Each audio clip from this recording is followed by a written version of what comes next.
Your Life and Sex Island, Chapter 6, The Life and Sex Island, page 230. It has been determined that the cause of the depressions on the Life and Sex Island and in the United States was and is economic inequality.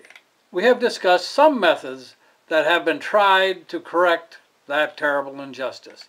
Here is the final one. Does it work? Here are some other rules that have been laid out. Don't let anyone get too far ahead of anyone else collecting and storing rocks. Joe's kid was careful not to mention it, but what the hell? He was as smart as anyone else on the Life and Sex Island. He worked as hard as anyone else. He worked as smart as anyone else, as his bamboo pen for storing mahi-mahi demonstrated. Why, he thought, should someone who was no better than he in any way be able to accumulate so damn many rocks? The truth is that Joe's kid didn't have to work as hard as anyone else. He knew how to fish better. He could spot potato patches better than the others. He knew how to use leverage to dig potatoes. He could knock coconuts down with a stick while others were still climbing the coconut palms. And he knew how to use leverage to move large stones. But those were natural advantages that he was lucky enough to have. He didn't have to stoop to selling free spring water to have advantages over others. No, he thought. Unnatural advantages had to be neutralized. Joe's kid decided that it wasn't his damn rocks that were causing the problem. It was cheating. Just plain cheating. He didn't have a word for cheating. He said, doing that which was not natural. It sort of got the idea, but not quite. After Joe's kid had thought about it for many sunrises, he had an epiphany. It was a paradigm shift. It was a sea change in his thoughts. It was an ocean of revelation. It startled him to suddenly realize that the whole structure, the whole edifice, the whole damn mountain of lies was supported entirely by cheating, that which was not natural. None of the tooth fountain poets was smarter than him. None worked harder, none produced more, none thought more, none was better looking, none could run faster, he could swim faster and further, and in fact, none could write better poetry. Joe's kid had had many chats with Trader Mac. Trader Mac was a simpleton.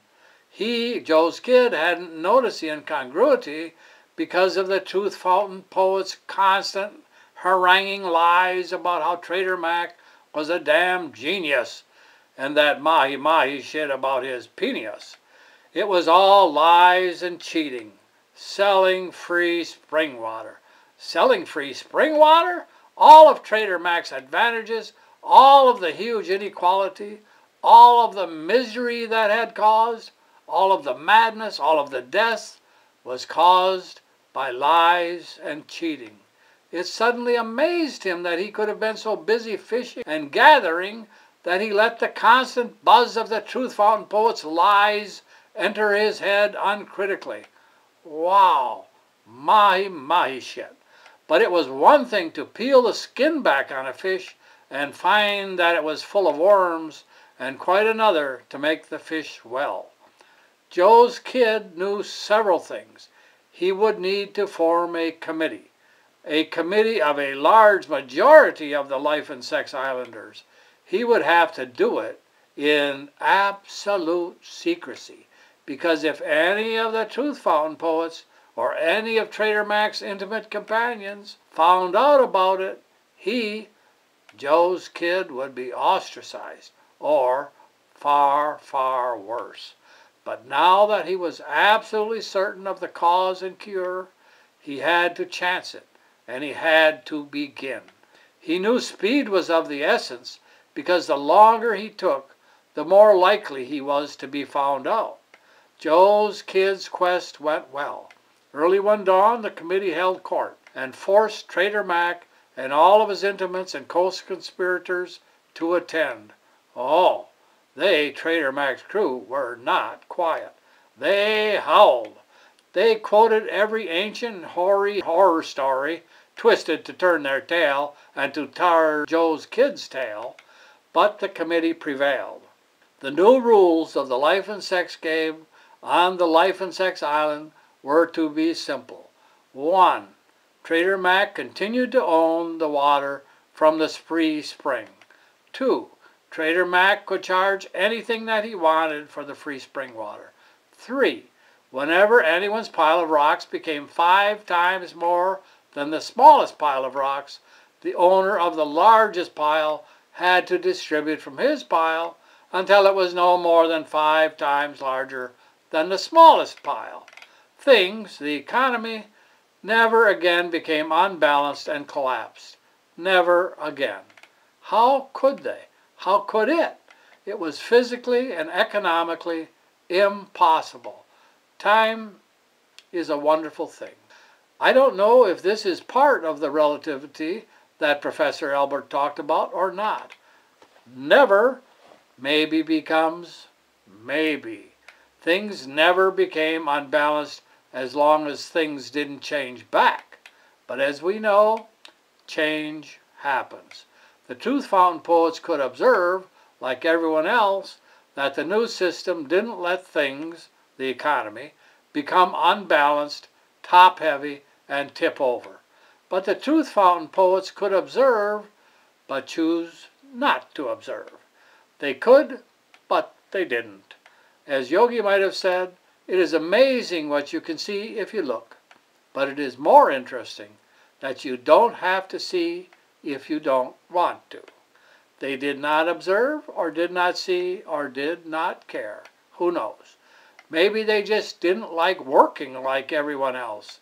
But night and day they attacked equality. It was unfair. It was inhuman. It was sure to cause some major problem if allowed to continue.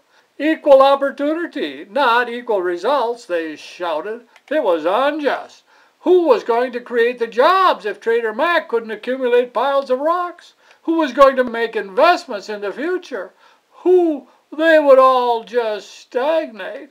Why should Trader Mac be deprived of his intellectual property? Why shouldn't they maximize the return on the free spring water?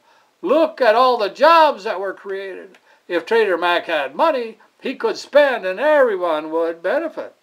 Trickle down, they called it. Little by little, like pigeons pooping on a figure of justice or knowledge, they obscured reality and created doubts. Here a little doubt, there a little doubt, soon everywhere a little doubt. Yes, the Life and Sex Islanders were like us, in that they would rather believe a good story, or even a bad story, rather than believe their eyes, ears, and fingers. Yep, the Truth Fountain poets made converts. Here a convert, there a convert, soon everywhere a convert. Oh boy, things don't look good, do they? What will they do to Joe's kid? Too bad, but I have to quit now. Please come back and hear the end. I shall return. In the meantime, to read the whole story all at once, please purchase the book, Your Life and Sex Island, by clicking the link in the description below. As always, thank you.